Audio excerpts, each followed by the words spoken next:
Do you want to know how to find precious stones at night?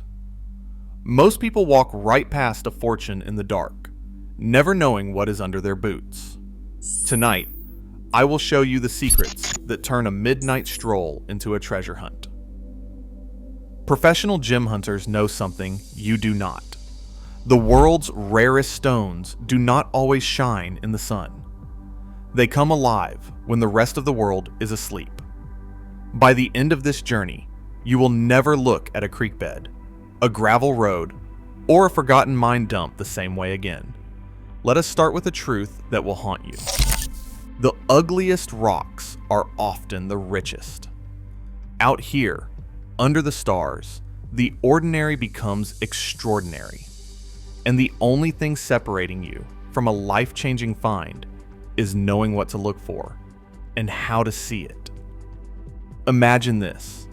You are standing in the chill of midnight, flashlight in hand, boots crunching over gravel. The world is silent, except for the hum of insects and the distant rush of water. You sweep your beam across the ground, and everything looks dull and lifeless, until something flickers back at you. That is not luck. That is science. That is the hidden language of minerals. And tonight, I am going to teach you how to read it. Let's begin with a stone that fools almost everyone. You see a chunk of rock, battered and gray, like a piece of industrial waste tossed aside by time. It's heavy, but not remarkable. Most would kick it aside. But under the right light, specifically an ultraviolet flashlight, it erupts in a riot of color. This is fluorite, the chameleon of the mineral world. In daylight, it's nothing special. But sweep a 365 nanometer ultraviolet beam across a gravel bar, and suddenly you are staring at a crystal that glows blue, green, purple, or even yellow, like a secret code written by the earth itself. Fluorite forms in hydrothermal veins, where hot, mineral-rich water carves through limestone and granite, leaving behind these cubic or octahedral crystals. The science is simple. Trace elements in the crystal lattice absorb invisible ultraviolet light and spit it back out as visible color. That is fluorescence, and it is your best friend at night. How do you know you have fluorite?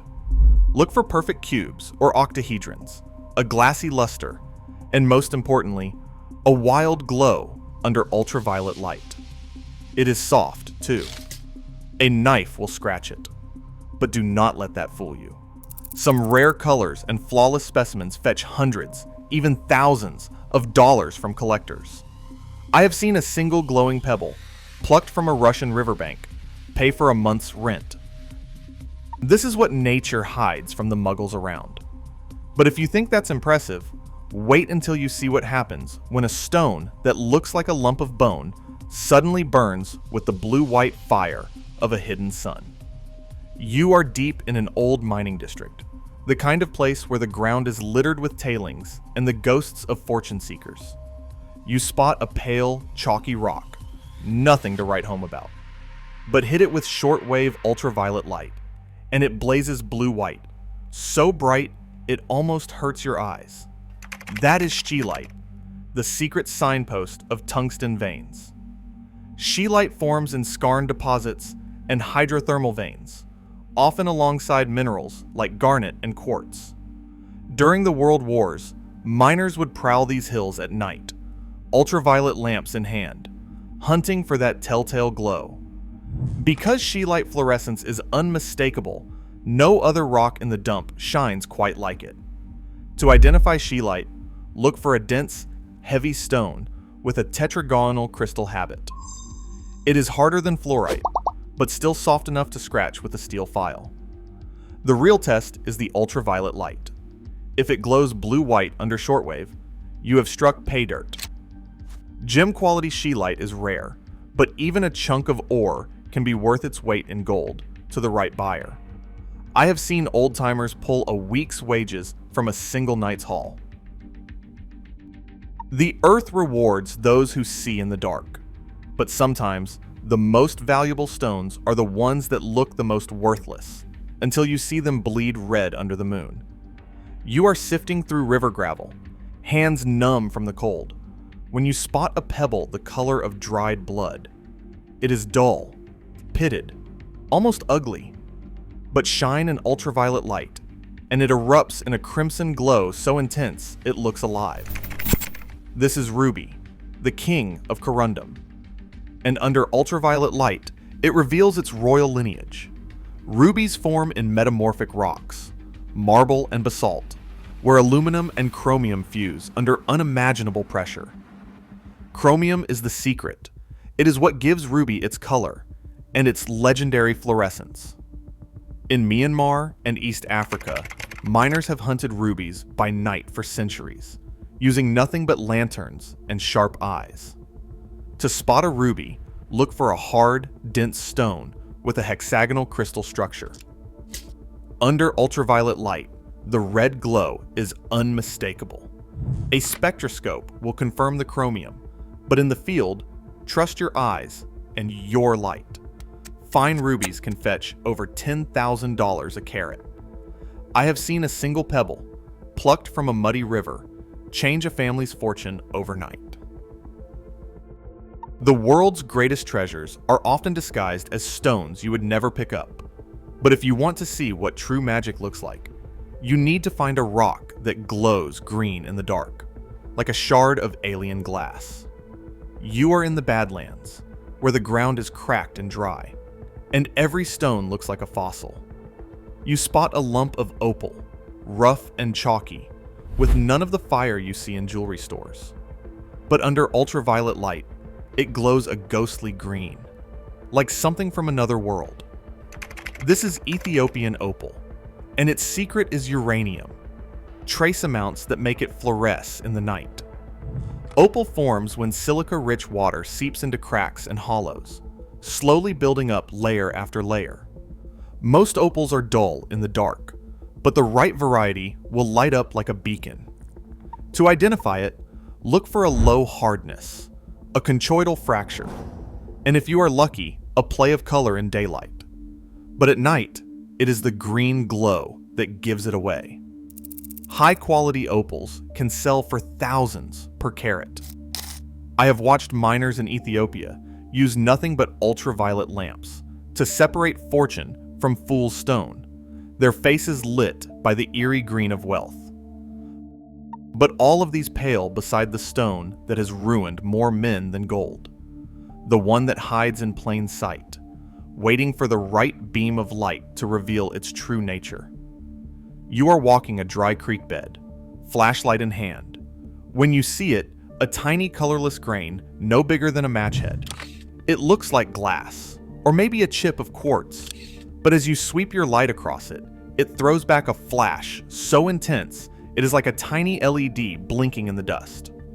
You tilt your head, change the angle, and the point explodes in sharp white fire. This is diamond, the king of stones, the ultimate prize. Diamonds form deep in the Earth's mantle, born of pressure and heat, carried to the surface by ancient volcanic pipes called kimberlites. Most people never see them in the wild because they do not know what to look for. But at night, with a tight beam flashlight or an ultraviolet lamp, the odds shift in your favor. About 30% of natural diamonds. Fluoresce, usually blue, sometimes yellow or green. Some even glow after the light is gone, a ghostly phosphorescence that lingers in the dark. To identify a diamond, look for a stone that is completely transparent, with sharp edges and a greasy luster. Under a flashlight, it throws back flashes of white light that no other mineral can match. Under ultraviolet light, it may glow blue or another color. For the fog test, breathe on it. A real diamond clears instantly. The hardness test is simple. Only another diamond can scratch it. In places like Crater of Diamonds State Park in Arkansas, I have seen people find stones worth more than a new car, just by knowing how to look. A diamond is a fortune disguised as a pebble, and the only thing standing between you and that fortune is knowledge. So, how do you test your finds at home? Start with the basics. The scratch test. Fluorite scratches with a knife. Scheelite with a file.